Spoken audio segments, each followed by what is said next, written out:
नमस्कार मित्रों, मैं कान्हा राम सैनी मेरे YouTube चैनल संस्कृत ज्ञान गंगा में आपका स्वागत करता हूं। मित्रों, लघु सिद्धांत कौमुदी के व्याकरण को हम आगे बढ़ाते हुए आज हम जो भू धातु के जो लट लकार के रूप हैं उनको आरंभ करने जा रहे हैं। तो जो लट लकार में भू धातु के जो प्रथम पुरुष एक वचन में जो रूप बनते हैं वो तीन रूप बनते हैं, भवति, भवतः, भवन्ति। तो जो प्रथम पुरुष एक वचन में जो सबसे पहले जो रूप बनता है वो बनता है भवति। जो रूप बनता है वो बनता है भवति। सबसे पहले हम भवति की रूप सिद्धि समझेंगे कि जो भवति शब्द है वो कैसे बना है। सबसे पहले एक सूत्र आता है वर्तमाने लट। एक सूत्र आता है वर्तमाने लट। इस सूत्र से सबसे पहले इस सूत्र से क्या होता है, भू धातु में लट प्रत्यय होता है। सबसे पहले भू धातु और भू धातु में क्या होगा, लट प्रत्यय होगा। भू धातु में सबसे पहले क्या करेंगे हम, लट प्रत्यय। सबसे पहले क्या होगा, लट प्रत्यय होगा। ये किससे होगा, वर्तमाने लट। वर्तमाने लट।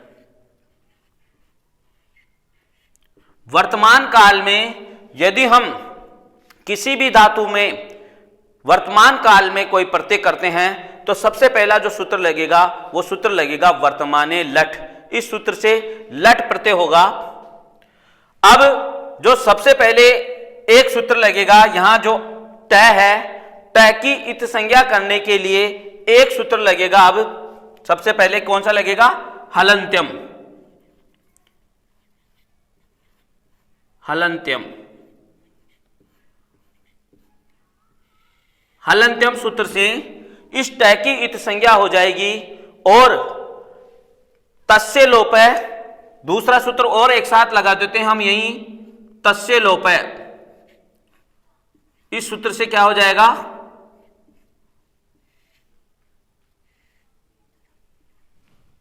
इस तय का लोप हो जाएगा। तो हमारे पास में स्थिति ये हो जाएगी कि भू प्लस ल, ये स्थिति हो गई हमारे पास में। अब एक सूत्र आता है उपदेशे अज अनुनासिक इत। एक सूत्र आता है उपदेशे अज अनुनासिक इत। वो सूत्र कहता है कि उपदेश अवस्था में, यह सूत्र कहता है कि उपदेश अवस्था में जो अनुनासिक अच होता है उसकी इत संज्ञा होती है। तो यहां पर ये जो लट जो प्रत्यय है ये उपदेश अवस्था में है और यहां पर जो अ आया है वो अ मित्रों ऐसा है, अनुनासिक है। ये जो अ है ये यहां पर अनुनासिक है क्योंकि प्रतिज्ञा अनुनासिक्या पाणिनिया। पाणिनि आदि मुनियों के द्वारा जिन वर्णों को अनुनासिक माना गया है उनको भी हमें अनुनासिक मानना चाहिए। तो यहां पर जो अ जो स्वर आया है वह अनुनासिक है। तो अनुनासिक स्वर होने के कारण यहां पर जो एक सूत्र लग जाएगा वो कौन सा लग जाएगा, उपदेशे अज अनुनासिक इत। उपदेशे अज अनुनासिक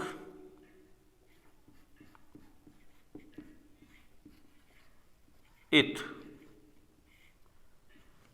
उपदेशे अज अनुनासिक इत। इस सूत्र से क्या होगा, ये जो अनुनासिक अच है इसकी इत संज्ञा हो जाएगी और साथ के साथ ही दूसरा सूत्र लग जाएगा तस्य लोपय। और तस्य लोपय इस सूत्र से जो अनुनासिक अच जिसकी इत संज्ञा हुई थी उसका लोप हो जाएगा। तो हमारे पास में स्थिति ऐसी बचेगी कि भू प्लस ल, आधा बचा है, हलंत ल बचा है। क्यों बचा है, क्योंकि हमने यहां पर जो अच था अनुनासिक उसकी उपदेश अवस्था में अनुनासिक अच होने के कारण उसकी इत संज्ञा हो गई और तस्य लोप से लोप हो गया। तो यहां पर भू प्लस ल, ये स्थिति हमारे पास में बची। अब एक सूत्र आता है तिप तस जी तस अताम तिप तस जी शिप तस्त है तस अताम जय। एक ये जो सूत्र है, इस सूत्र से वर्तमान काल के प्रथम पुरुष एक वचन में तिप प्रत्यय होगा। तो जो सूत्र होगा हमारा अगला, वो सूत्र है तिप तस जी।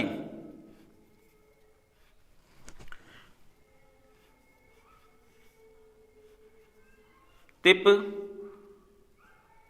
तस जी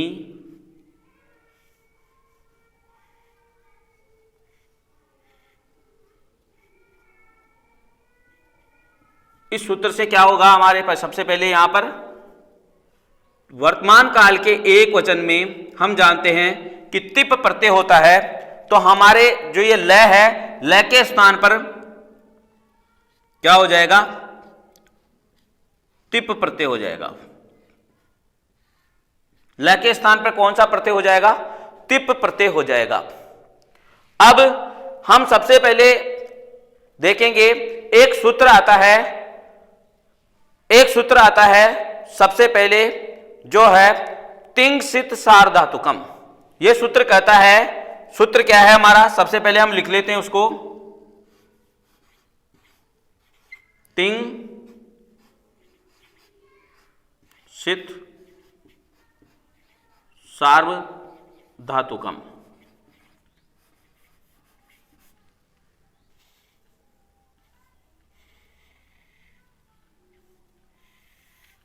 तिंग सित सार्वधातुकम। यह सूत्र कहता है कि तिगंत और सित, सित उसको कहते हैं जिसमें स की इत संज्ञा हुई हो, उन सब की क्या है, सार्वधातुक संज्ञा होती है। तो यहां पर जो ये तिप है, ये तिप क्या है, ये एक तिगंत प्रत्यय है, इसीलिए इस तिप की क्या हो जाएगी, सार्वधातुक संज्ञा हो जाएगी। अब इसकी सार्वधातुक संज्ञा होने के कारण, ये तिप एक सार्वधातुक संज्ञक प्रत्यय होने के कारण यहां पर एक सूत्र लगेगा कर्तरी सप, एक सूत्र लगेगा कर्तरी सप। इस सूत्र से कर्तरी सप, इस सूत्र से सप विकिरण आ जाएगा इस सार्वधातुक जो प्रत्यय है इससे पूर्व। तो यहां पर जो हमारी स्थिति हो जाएगी ये इस प्रकार से हो जाएगी, भू प्लस सप प्लस तिप।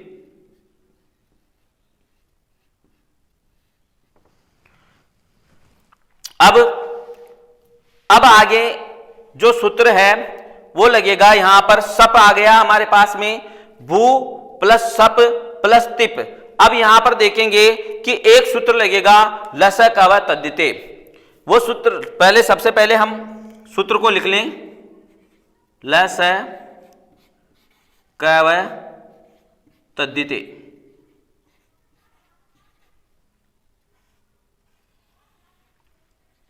लस कव तद्दिते, यह सूत्र कहता है कि ल स क, ल स क और व की इत संज्ञा होती है। मैंने मित्रों ये जो जितने भी इत संज्ञा विधायक सूत्र है उनका मैंने एक वीडियो बना करके मेरे चैनल पे डाल रखा है। आप सबसे पहले उस वीडियो को देख ले ताकि आपके ये जो हलंत्यम है, लसक व तद्दिते है, ये सब इत संज्ञा विधायक जो सूत्र हैं ये समझ में आ जाए तो आपके समझना थोड़ा और आसान होगा। तो ये सूत्र कहता है लसक व तद्दिते कि उपदेश अवस्था में ल यदि प्रत्यय का कोई वर्ण, ल आदि वर्ण ल स क और व हो तो उसकी क्या हो जाएगी, इत संज्ञा हो जाएगी। तो यहां पर जो ये प्रत्यय है, प्रत्यय का आदि वर्ण क्या है, ल, ये स है, तो स की क्या हो जाएगी, इत संज्ञा हो जाएगी। और तस्य लोप से क्या हो जाएगा, इसका भी तस्य लोप है, तस्य लोप से इस स का भी जो इत संज्ञा हुई है उसका भी हम लोप कर देंगे। तो हमारे पास में स्थिति ये हो गई कि भू प्लस स की इत संज्ञा हो गई इसलिए अ बचा और प बचा और तिप, ये हमारे पास में स्थिति हो गई। अब आगे एक सूत्र है हलंत्यम, वो वापस आ जाएगा क्योंकि हलंत्यम कहता है कि उपदेश अवस्था में जो अंतिम हल होता है उसकी इत संज्ञा होती है। तो हम हलंत्यम भी लगा देंगे यहां पर, हलंत्यम। हलंत्यम सूत्र के साथ साथ तस्य लोप सूत्र भी लग जाएगा क्योंकि जो जो जिसकी इत संज्ञा होती है उसका लोप होता है। तो यहां पर ये जो सबका जो प है उसकी हलंत्यम से इत संज्ञा हो गई और तस्य लोप से इसका भी लोप हो गया। तो हमारे पास में स्थिति ऐसी हो गई कि भू प्लस अ प्लस तिप। अब यहां पर एक सूत्र लागू हो गया है जो हमने पूर्व में पढ़ा है, तिंग सित सार्वधातुकम। यह सूत्र यहां पर क्यों लागू हो गया है, सबसे पहले मैं इस सूत्र को लिख लेता हूं, तिंग सित सार्वधातुकम।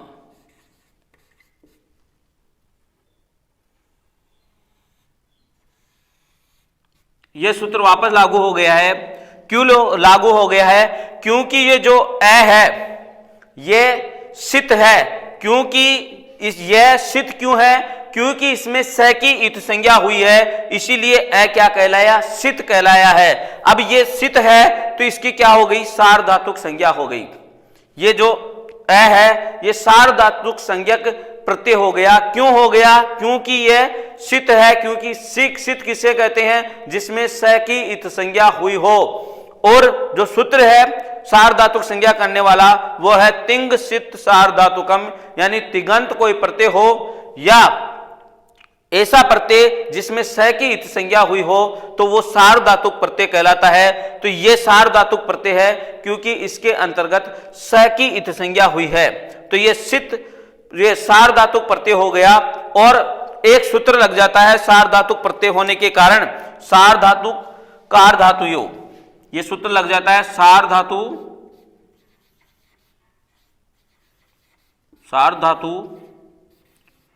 कार्ध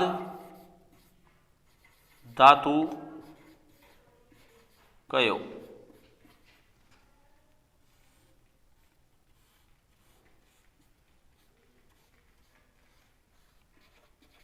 सार्वधातु कार धातुयो सूत्र से क्या हो जाएगा, ये जो भू है ये सूत्र कहता है सार्वधातु कार धातुयो कि यदि कोई सार्वधातुक प्रत्यय बाद में हो और उससे पहले जो धातु है उस धातु में यदि कोई अ, ई और उ हो तो उनको गुण हो जाता है। तो यहां धातु में क्या है, उ, तो उ को क्या हो जाएगा, गुण हो जाएगा। किस सूत्र के कारण हो जाएगा, सार्वधातु कार धातुयो, इस सूत्र से क्या हो जाएगा, यहां पर जो धातु है धातु के अंतिम उ को क्या हो जाएगा, गुण हो जाएगा। और हम जानते हैं कि उ को गुण क्या होता है, ओ होता है। तो स्थिति हमारे ऐसी हो जाएगी कि भय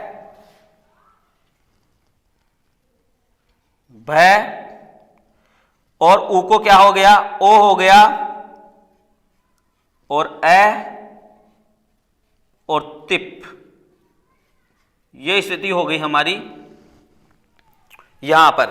अब एक सूत्र यहां पर लागू हो गया, यदि आपने संधि पढ़ी हो तो आपने एक सूत्र पढ़ा होगा एचो अय वायावय। सूत्र कौन सा है, एचो अय वायावय।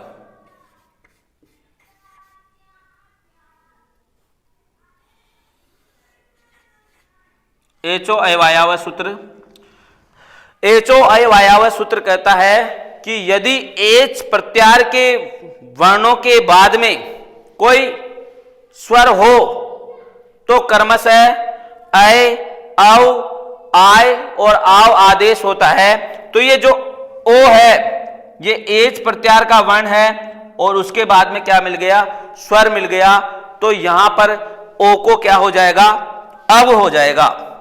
यहां पर ओ को क्या हो जाएगा, अव हो जाएगा। तो स्थिति हमारे पास में ऐसी हो गई, भय प्लस अव प्लस ए प्लस तिप, ये स्थिति हो गई हमारे पास में। अब एक और सूत्र लगेगा यहां पर, ये जो तिप है, तिप प्रत्यय अभी तक हमारे पास में ऐसा ही चल रहा है, तो ये उपदेश अवस्था में ही है। तो एक सूत्र यहां पर वापस लगेगा कि हलंत्यम, हलंत्यम सूत्र कहता है कि अंतिम हल व्यंजन की इत संज्ञा होती है। अंतिम हल की, उपदेश अवस्था में अंतिम हल की इत संज्ञा होती है। तो ये उपदेश अवस्था में हम इसको अभी तक चला रहे हैं, क्योंकि हमने यहां पर जो तिप तस जी इस सूत्र से तिप प्रत्यय किया था, ये उपदेश अवस्था में ही है, यानी वैसे का वैसा ही चल रहा है अभी तक। तो ये उपदेश अवस्था में यहां तक चल रहा था हमारे, तो हम यहां पर हलंत्यम एक सूत्र लगाएंगे इसमें।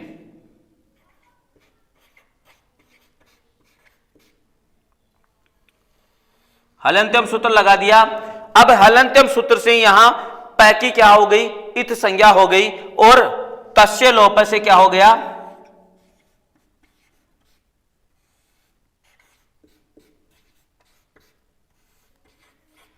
लोप हो गया। तो हमारे पास में स्थिति ऐसी हो गई कि भय आधा है, फिर अव, फिर ए, और हमने पै का लोप कर दिया तो ती। अब यदि मित्रों हम इसको यहां पर मिलाएंगे तो हमारा रूप है वो सिद्ध हो जाएगा। भय, भय में ए मिला तो भय पूरा हो गया, वह में ए मिला तो वह पूरा हो गया, और आगे है ती। इस प्रकार से हमारा जो भौतिक रूप है, जो पहला रूप है भू धातु लट लकार प्रथम पुरुष एक वचन का जो रूप है वो हमारा सिद्ध हो गया है भौती। पुनः एक बार मैं वापस आपको समझा देता हूं कि यह किस प्रकार से हुआ है। सबसे पहले भू धातु से वर्तमाने लट, इस सूत्र से वर्तमान काल में हम लट प्रत्यय करेंगे तो हमारे लट प्रत्यय हो गया। उसके बाद में लट जो प्रत्यय है उसका अंतिम जो तय है उसकी हलंत्यम से इत संज्ञा हो जाएगी और तस्य लोप से उसका लोप हो जाएगा। हमारे पास में लय बचा। अब उपदेशे अज अनुनासिक इत, इस सूत्र से जो उपदेश अवस्था में जो अनुनासिक अच है उसकी इत संज्ञा हो जाएगी। तो यहां पर जो ए है वो अनुनासिक अच है, इसीलिए इसकी इत संज्ञा हो जाएगी और तस्य लोप से लोप हो जाएगा। तो हमारे पास में बचेगा केवल मात्र लय, आधा लय। उसके बाद में तिप तस जी, तस तिप तस जी सिप तस्थ है, इस सूत्र से क्या हो जाएगा, तिप प्रत्यय हो जाएगा प्रथम पुरुष एक वचन में। प्रथम पुरुष एक वचन में तिप प्रत्यय होता है, इसीलिए तिप प्रत्यय हो जाएगा। उसके बाद में यह तिप प्रत्यय है एक सार्वधातुक प्रत्यय है, इसकी सार्वधातुक संज्ञा होगी। वो सूत्र कौन सा है, तिंग सित सार्वधातुकम से इस तिप प्रत्यय की सार्वधातुक संज्ञा होगी। यह कहता है कि तिगंत प्रत्यय और सित प्रत्यय की सार्वधातुक संज्ञा होती है। तो ये तिप क्या है, एक तिगंत प्रत्यय होने के कारण इसकी ये क्या हो गई, सार्वधातुक संज्ञा हो गई।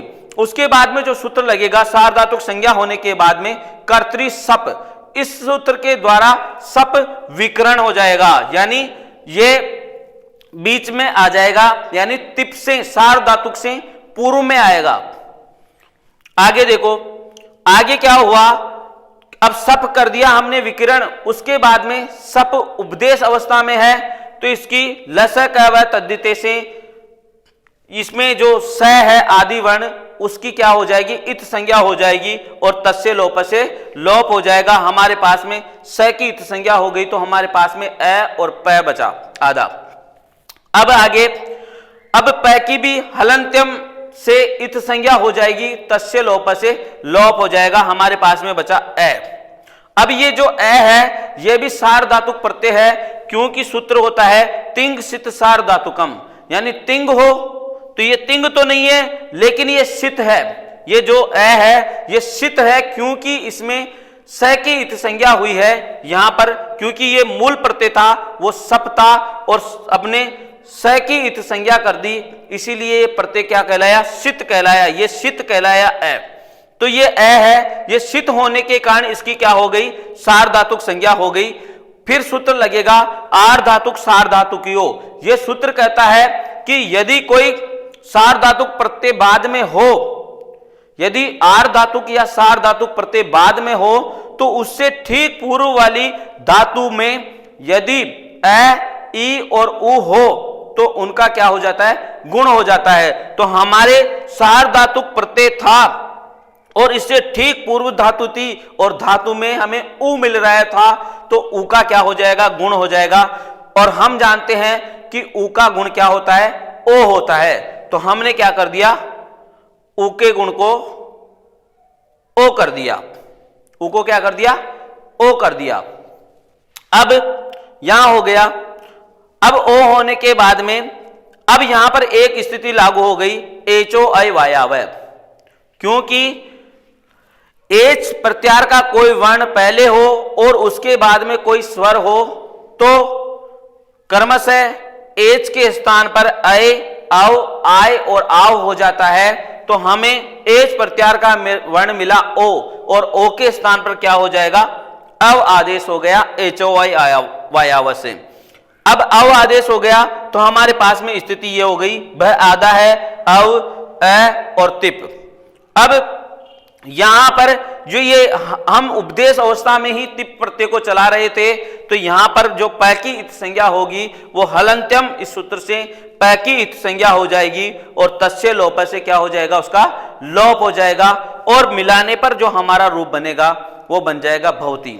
इस प्रकार से मैंने एक जो प्रथम पुरुष एक वचन का जो रूप है भू धातु का भवती, इस रूप को मैंने समझाने का प्रयास किया है। यदि आपको अच्छी तरह से समझ में आया हो, वीडियो आपको अच्छा लगा हो तो इसको लाइक करें, मेरे चैनल को सब्सक्राइब करें। आज के लिए इतना ही, मिलते हैं अगले वीडियो में। धन्यवाद।